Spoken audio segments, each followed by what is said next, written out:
All right. Well, welcome back, my friends, to another episode of Land Stories Live. I am your host, Dave Deniston of Generation Family Properties, LLC, where our goal is to help hundreds of people own land. Most of all, we want to tell your land story. All right. Well, welcome back here to another episode. Today, I am flying solo, and we are going to talk about this featured property that I have behind me here today. It has mountain views, gorgeous green areas all around it, trees dotting all over the place. So I know you're going to love learning about this property.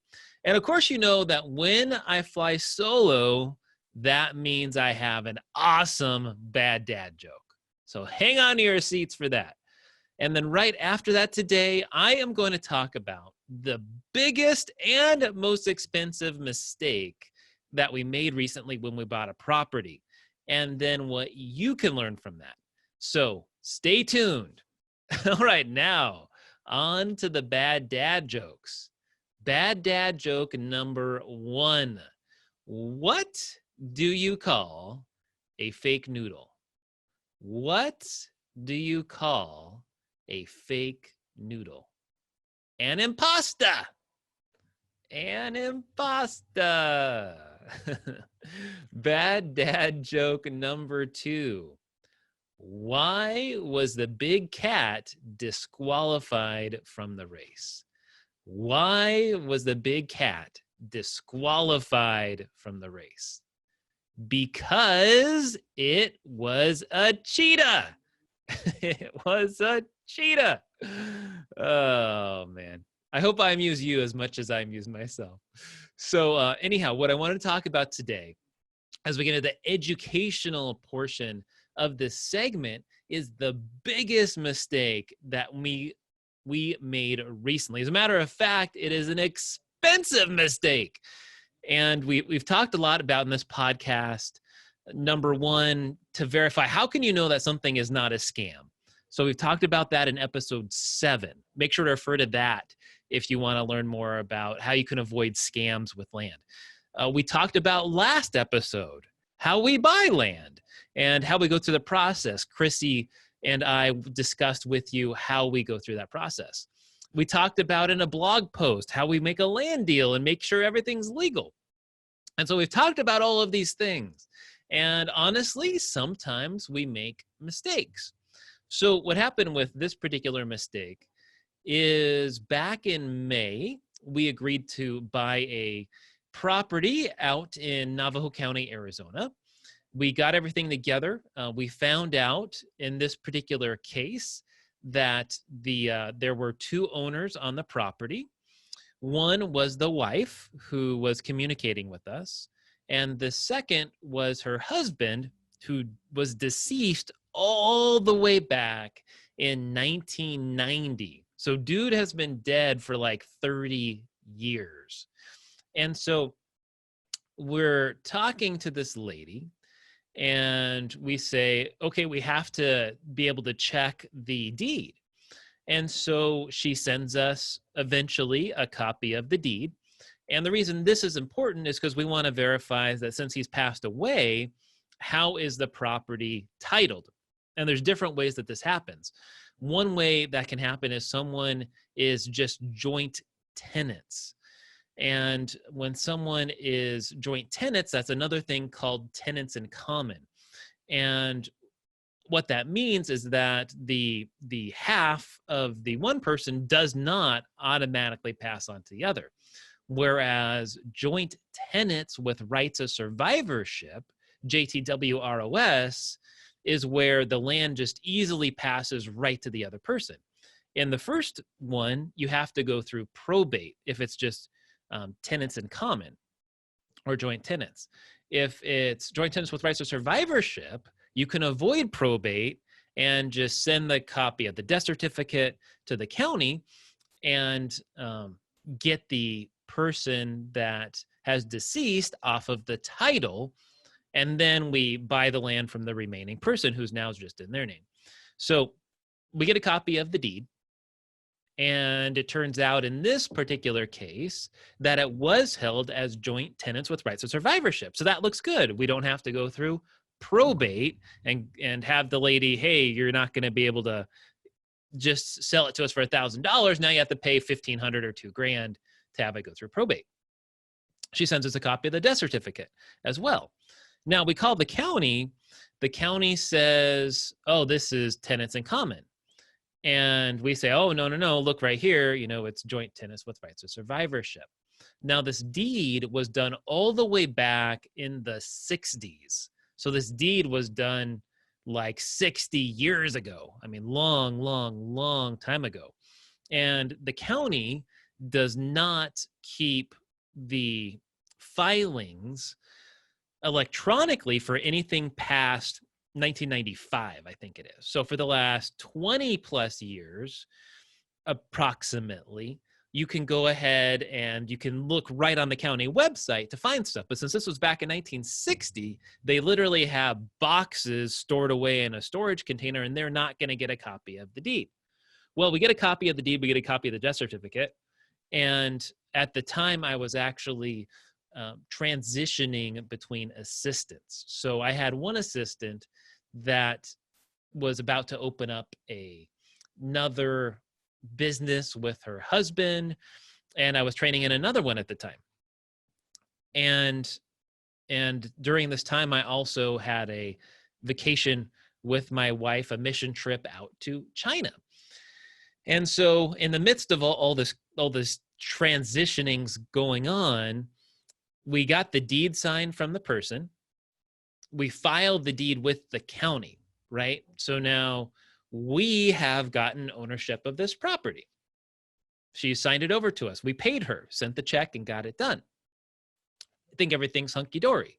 Well, fast forward from June to about October, we have since sold the property in a monthly payment stream to a gentleman, and I get the property tax bill to pay the property taxes, which of course want to go ahead and handle within a month. I'm here staring at the property tax bill, and lo and behold, husband who has deceased, name is still on the property. Call the county to say, hey, what's going on here? Why is his name still on here? Turns out that my assistant did not submit the death certificate along with that old deed to the county. So county now says, oh, sorry, now you have to go through probate. And that is going to cost us $1,500 to $2,000 to get this fixed. So we're going to make it right. We definitely want to make sure that the buyer who's bought the property from us is going to have the property with a clean title, meaning that anything that has been on the title in the past has been erased. In this case, there's no back taxes owed. I've made the taxes up to date, but we have the deceased gentleman still on the title.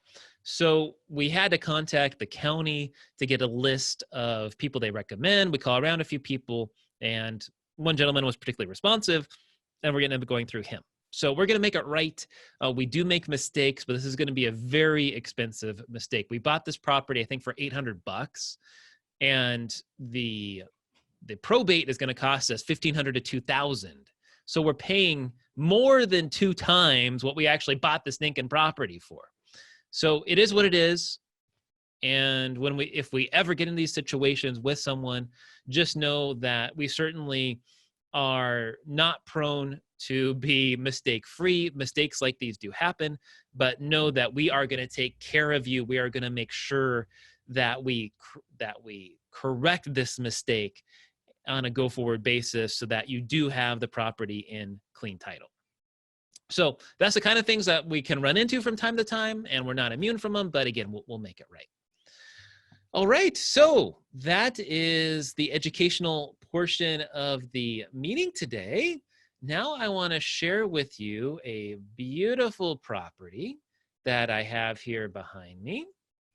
Let me share my screen with you for those of you that might be watching or listening to this on audio. What you'll see in the back is just this beautiful mountain view. Literally snow-capped mountains, green rolling hills, trees dotted all over the place. On this particular property, it is, you can see here near a dirt road, Dohansen Trail. If we scroll out here a little bit more, where are we located? You can see there's trees all around, which is where you can see some of those pictures were taken. You got Highway 53 close to the property, county road 53 close to the property. So the county maintains all these roads we got out here. You can see there's hills and mountains. Scroll a little bit further. Look, we got a couple of reservoirs to do fishing. Spiny Mountain State Park, 11-mile state park, 39-mile mountain, 3-mile mountain, and Hartselle is the closest city. If we take a look at this particular property, how far is it to Hartselle? You're about 11 miles or 20 minutes away. You can see here we got lots and lots and lots of mountains all around us, literally 360 degrees worth of mountains around this property. Where this is in Park County in Colorado. So if you scroll out here a little bit, you can see Colorado Springs is just to the east. I believe the property is about an hour and a half to Colorado Springs. Let's take a look. Yep, about an hour and a half to Colorado Springs. You go right by Pikes Peak and divide to get to this property.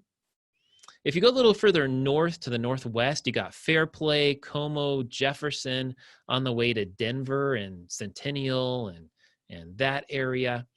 And of course, you're close to a lot of great skiing.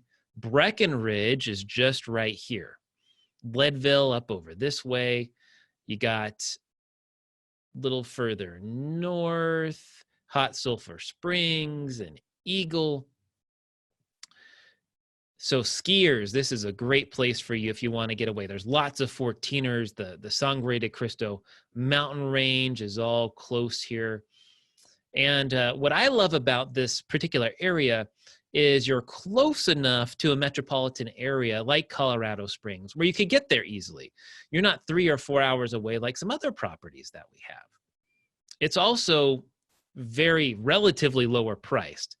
And you can see in this area, it's kind of this big valley where there's all kinds of streams and rivers and reservoirs and waterfalls, all kinds of wonderful things to do here. If you love to hunt, there's some great national forest nearby. You got the Pike and San Isabel National Forest near us. Of course, you got Pike Peak and those areas to go visit. You got the skiing out in Breckenridge, Mount Lincoln, up there.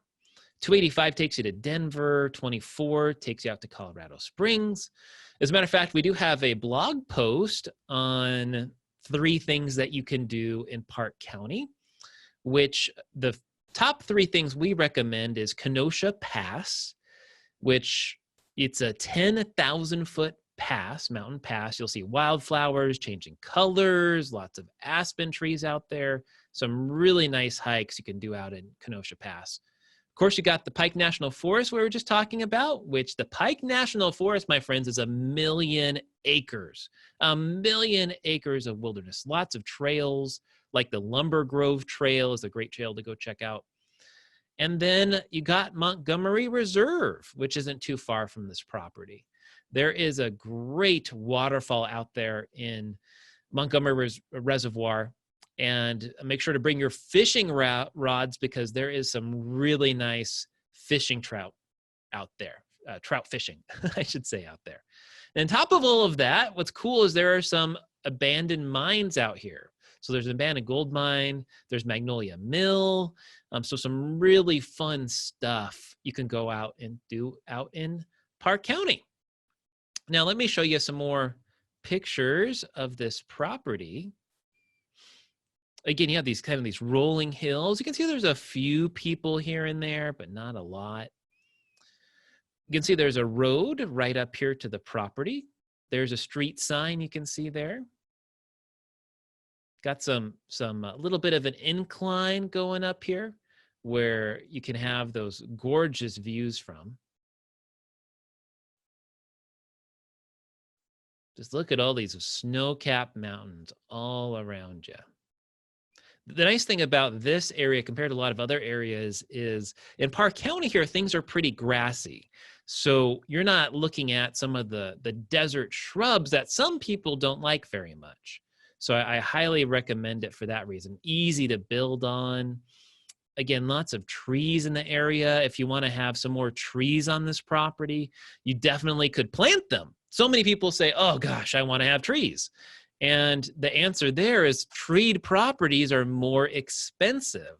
So if you want to add value to this property, just start planting some trees here. They definitely grow out here. So yeah, that is about this property. Some, again, gorgeous photos, gorgeous views. The price of this property, if you want to move forward with it, we're having a big cash discount of only about $9,900. That's it for 6.5 acres. 6.5 acres, $9,900, all in this area where you're only an hour and a half away from Colorado Springs. Our owner financing price is higher because we're willing to take a discount for that cash price. Our owner financing price is a shade under $13,000, $12,900. On our website listing, of course, we have a video of the property. We got the Google map where you can scroll in and out and check it out. We got the GPS coordinates here. Now, a little bit that we actually don't have on this listing that I like about Park County is that there is actually no minimum square footage, meaning that you could put a 200 or 300 square foot tiny home here. So that is a great aspect about this area and this county. This is not in a homeowners association. So those of you that don't want to be told about what you can and can't do with your property, well, all you have to do here is deal with some of those minimum county requirements. So you could build a tiny house here. You could do a manufactured home, a stick-built home. All of those things are possible. Annual taxes on this property are less than $100 a year, only $97.04 for this property. Only con really about this property is there is no utilities. So you're gonna have to build your own. You're gonna have to install your own septic. You could drill for a well or have a cistern for water. You could have solar or a generator for power, or you could even contact a rural association that's out there to see how close a power pole is. But more than likely, it would not be too possible to do. You're better off doing solar or a generator. Now, what are we looking for this property? Our initial investment that we're looking for from you is only $749. That's it, $750. And then if you're doing owner financing, then we're looking for $249 a month or more for this property. So that's what we need to do, my friends, is $750 down and $250 a month are the minimums. Or if you just want to pay the cash price, we're looking for $9,900. If you have questions about this, you want to reserve it, you want to talk more about it, give me a call at 775-234-2058. Well, my friends, that wraps up the podcast for today, our live show. And we are going live every Monday at 11:30 a.m. Central. And starting in the new year in 2020, we are still going to go live every single Monday as best as we can, unless some other extenuating circumstances happen. That's 11:30 a.m. Central. After about we're only going to have the podcast actually be recorded on 2 of those 4. So there are going to be live episodes that we're just going to be covering a property instead, but not actually recording it for distribution later. So if you want to be able to tune in, make sure to tune in every Monday live at 11:30 a.m. Central. Well, again, thank you so much for tuning into Land Stories with your host. That's me, Dave Denniston. Make sure to check out all of our properties at www.genfamproperties.com. And if you would like to talk about this property out in Park County, Colorado, or something else, it would be my honor to speak with you. Feel free to give me a call directly, 775-234-2058. Again, Dave, 775-234-2058. 2058. Thank you so much, my friends. Have a good one. Bye-bye.